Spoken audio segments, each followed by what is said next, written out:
ሶሻል ሚዲያ ረትና ማረብሳውለን ላላ ሙጫከል ለኪያ ደግሞ ሰዎችን የሰደበው ሰው አለ።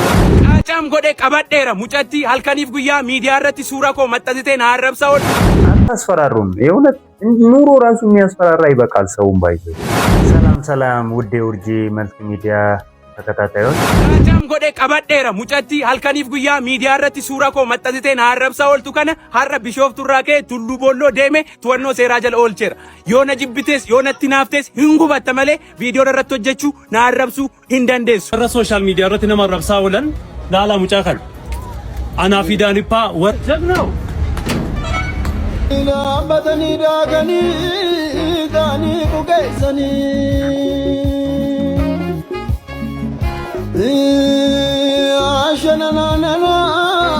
ይሄኛው ቲክቶከር ከብሩክ ኒውስ ጋር ያለው ቲክቶከር ኪያ ይባላልና አሁን ላይ አድንቆት እያገኘ ነው ያለው ከቲክቶከሮች ጋር ማለት ነው። ከቲክቶከሮች ላይ እሱ ምንድነው ያደረገው? ከዚህ በፊት የሆነ ሰው ቪዲዮ ሰርቶበታል። ጓደኛዬን ሰድበሃል፣ እኔንም ሰድበኛል ብሎ ፈልጎ ያለበትን ቦታ ሄዶ አግኝቶት በፖሊስ አስይዞት እየሄደ ነው። እንደዚህ ማድረግ ትክክል ነው ተገቢ ነው ትላላችሁ? ኪያ ምን በለው ይሄ ልጅ ምን በለው አንድ ግለሰብ ናቸው። ዶክተር አብይ እንኳን ቀን በቀን እየተሰደበበት በሚውል ሀገር እነዚህ ልጆች ይሄ ልጅ ሰድቦናል ብሎ ስራ ቦታ ድረስ ሄዶ ይዞ ለህግ አቀረበን። ቡራ ከረዩ ማለቱ አልገባኝም። እሱ አይደለም ደግሞ የገረመኝ ለህግ ማቀረብ አንድ ነገር ነው። ምን የሚሉት ነው? ቪዲዮ ቀርጾ ለኛ ምን እንድናረግ ነው? ህግስ ከሆነ በህግ የያዛችሁትን ለህዝብ ምን እንዲሉ ነው? እንደ ኪያ ደግሞ ሰዎችን የሰደበው ሰው አለ እንበለው እስካል ነው ማለት ምንም አልተሳደብኩም አንተ። እንደዚህ አይነት ሰዎች ናቸው ህግ እንደሌለን ህግ ለግለሰብ እንዲሰራ እያስመሰለ ነው ያለ ነው ማለት ነው። ይሄ ልጅ ጥፋት ሊኖር ይችላል። ጥፋቱ ህግ ጠይቅ እንጂ በዚህ ልክ ቪዲዮ ቀርጾ እንደዚህ ቀጨም አድርገናል ይዘናል እንደዚህ አድርገን የሆነ ሰዎች ይያዛሉ። ከዛ ቪዲዮ ቀርጾ ለሰው መልቀቅ እኔ አይገባኝም ማለት ነው። ሰው ካጠፋ በጥፋቱ ይጠየቃል። ይሄ ልጅ ተይዞ የገባው እኮ ህግ ቤት ነው እንጂ አንተ ቤት አይደለም። ይሄ ልጅ ያሰርኩ እኛ ይዘናል ከዚህ በኋላ እኛ አትንኩ እኛ ምንም መንካት የለባችሁም የሚል አስተሳሰብ አይሰራም። ይሄንን ማወቅ አለብህ። ምክንያቱም ብዙ የሰራችሁ ቪዲዮዎች አንተ ብዙ የተሳደብከውን ይዞ አምጥቶ ማሳየት ስለሚቻል ማለት ነው። ከትልቁ ባለስልጣናት አሁን እያስቸገረ ነው ያለ ነው ከታች ያለው ሰው እኔ ማን እንደሆንኩ ታውቃለህ ይላል።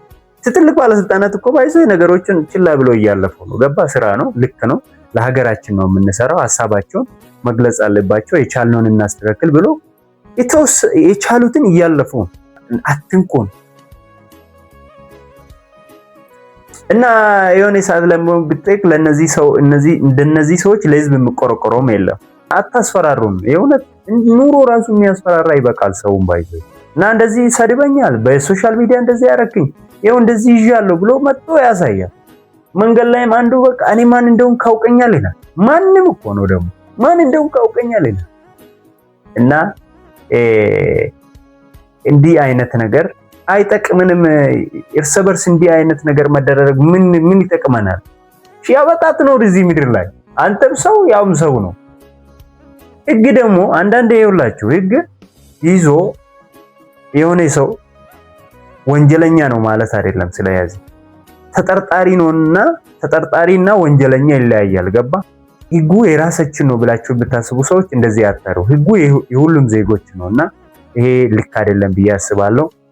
ኢጆሌ ተነነምኒ ከነጫላ አረብሰን ጅሩ ማሊ በርባችሴ ኑረት ሞ ኦፊ ኬኛ ኦፊ ወልረት ጀባችሁ ወን ሀመ ሰንበረሞ ዱጉመት ሙጫን ኩኒ ኢጆሌ ከነ አረብሴ ማን ኦሮማን ኢጆሌ ከነራ ሂንበሬኒ አከዚን ታኔ የዴ ያደ ሰው ይብሰቴ ኩኒ አና አረበ የዴት ሲያዱ ይቻል ማሊፊ ብየ ዲሞክራሲን ጅርቱ ከሳ ጅራ ጀኔ ያድ ናራ ይቻል አረ ዶክተር አብይ ኩንዩ አከቱ ማን አረብሳው አርጋርቱሚ ani isa miti ofii keenya walirratti jabaachuun maali barbaachise dhugumaan isin hin jedhaanila wantichi ammas marantini na jedheetti miti viidiyoo illee hojjechuun barbaanne garuu ofii keenya hoo akkasitti disrespect wal godhuu kan jarri walillee boojitu jedhee biraa caalu walillee boojitu akkatti wal boojitu qabdi dhuguma jedhee bar akkatti wal boojuu qaba jarri wal booji'es ani kiyyaa fi mucaa sana yaanni nani qabu maal seetan akkuma harka nu rukutametti harka nu rukutamu beekte gaaf tokko isin iddoo kana gaaf lixxaniin dhufaa jechaadha. Waan seerri qabatu tokko baay'ee waan dhuunfaa keessaniin godhina mucaa kana mana dhuunfaa keessanitti niime mana seeratti hiitani seerri sikkoo ijatti ilaalu qaba waan jedhu qaba. Wanni kun wanjala ila namni tokko himatame mana seeraa hoo bu'e namni sun yakkamaa jechuu hin dandeenye qorannaa barbaachisa.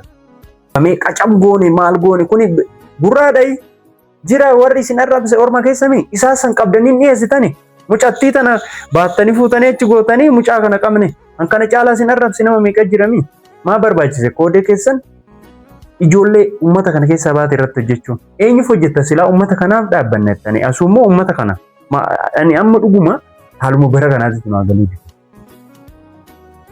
Parsanaalii nama dhuunfaa arrabsuun isa seera miti sun kan dandeessuudhaan ennaan galee dhirsee niiti gobeedha. Maaliif akkas wal goone? Teejjela walillee hoomii berijoo keenyatuun hin miidhagdu. Inni akkasitti wal ofii keenya wal xiqqeessuu haadheessu dhugaan isinii jedhaan. Namoonni tokko tokko yaada isaanii argeera. Namoonni tokko tokko maaliif ta'uu qabaa dhimma akkanaa kun maaliif godhamaa jedhama. Namoonni tokko tokko immoo sirruma gootanii jabaadhaadhaa jagna keenyaa leenca keenyaadhaan akka intinaan jedhe sani akka yaarii jedhe sani uummanni kun yoo barbaade qaalii keenya siin jedhaa qaalitti si galcha allaqa. Boorus akkasumatti sitti deebi'ee dhukkee sirraa kaasa. Garuu maaliif seenaan dabarre hojjenna? Ani nama du'ee boochan yeroo tokko tokko beekte nama du'ee maaliif boochu?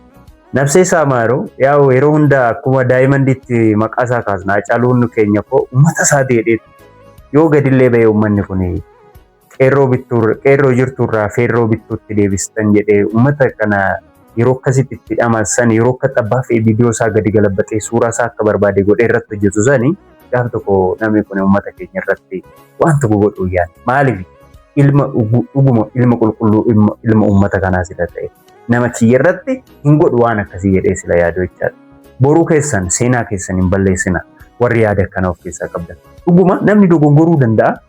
Namni yoo dogongoree maaliif dogongortaa maaliif akkas gootaa jedhanii gorfachuun ani ila seerri haa gaafatu. Seerri baay'ee akkasin itti yaaddan kanatti si yaadu waan ta'eef jechaadha. Seerri rakkoon qabu seerri haa gaafatu. Garuu viidiyoo san waraabanii nutti argisiisuu maaliif barbaachisa? Bakka harka si rukunne hin dandeessan bakka kormasin harka si rukunne kana barbaadanoo ta'e. Eenyu irratti immoo harka si rukunnare? Uummata keessan irratti numarratti waan barbaadda sila hojjettaniif harka si rukunna kun isin gammachiisaa jechaadha. Dhummoo nu gammachiisu foodhaadha kun nu gammachiisu kanatti beekuu qabda. Obboleessa kee irratti akka barbaadde taatee san harka si rukutaan mee dhaqii warra saba kee keessaan baane isaan irratti hojjedhu isaan qabii akkasitti nu dhiyeessa. Namoonni tokko tokko seerri harkuma keessa waan jiru fakkeessitan. Seerri biyyattii nu harka jirti keessa abbaa keessa nu lixxanii waan jettan fakkaata. Suni sirrii miti jedhee yaada. Ani sadeen isaaniitu Oromoodha. Sadeen isaaniitu ijoollee teenya. Sadeen isaaniitu nan jaalla. Garuu mucaa kana ofitti qabdanii maaliif akkas goote maaliif akkana taate jettanii deebisuu hin dandeessan ture. Haadhaquu mana seeratti dhiyeessitanoo viidiyoo waraabdanii nutti argisiisu qacammi goone akkana goone jettanii barbaachisaa natti fakkaanne jechaadha. Sirriis miti wanni sun. Ana akka gootitti anaa sirrii miti. Kun dhiirummaas miti baay'ee. Dhiirummaa miti. Dhiirummaan lammii ishii irratti argisiistu sun anaa dhiirummaa miti sii galee. Abbaa feeta sodaachisaa ammoo akkatti uummatatti gadi baatanii nu akkana jettanii nama sodaachisuudhaan yaalina. Kennaa waaqa kanaa hin beeknu beekta. Boruu bakkatti kuftu hin beektu namarratti waan akkasii hojjechuun kun hin barbaachisu jechaadha. Doktora Abiyyuu akkas nama hin goone ebbee. Nama meeqatu akka feetta afaan ishiitti dhiqatame inni akkas hin goone. Isin isuma ooli ofiin jettanii barijoo. Nu isaa ooli maa nutu qabnaa nutu qabnu jettanii bar. Maal isin eenyu? Parsanaalii mucaa sun akka dhuunfatti isin yaamee isin arrabsuu yakka inni seerri haa laalu. Isin hoo viidiyoo waraabdanii qacammisa goone seerri akka waan keessan bichaa ta'ee fakkeessu sirriidha isin hoo. Akka seerri nama dhuunfaadhaa hojjetu seerri bakka hin jiru akka waan jedhee uummanni hubatutti fakkeessina waan akkanaa kana. Seerri nama dhuunfatii miti seerri nama hundaatiif. Namni gaafa qabamee seera jala oole yakkamaa jechuu fi shakkamaa jechuu walii adda. Sana adda baafadhu. Boru seerri waan jedhu dhageenya waan ta'eef. Ofii keenya walitti mormaa jirra. Maaliif nu cubbuu akkamtu nu keessa jira ofirratti gootummaa argisiisa. Akka waan diinatti jaraa walitti jabaattanii ilkaan walitti ciniinnattanii maal argattanii mucaan kun hidhame maal argattanii shi maan faayidaan keessa faayidaan isin argattan maan inoo namni mucaa kana ol nama arrabsaa oolu nama meeqa jira dheetanan nama arrabsuu seera jechuu kooti miti ani dura isin himemi haalli isin itti waraabdanitu haalli isin itti nutti himtanitu isin akka bakka nu sodaatan waan jedhan fakkeessitan seegalee namni akkasitti unkaan isin dhiisiti sittani maan unkaan isin dhiisiti qaamota gurguddaadhaan sodaanne namni inumatti falmaa jira amma haasaa nama ammaatii fi gochaa nama ammaatiitu waliin galuu dide beekte haaseenyi isaa waan ajaa'ibaa gochaan isaa hambiraa kana rakkanne warra gadaa faarsaa oolutu seera gadaa seera ittiin bulmaata gadaa san waan sirna gadaa keessa jiru san raawwanne argitaa jechaadha.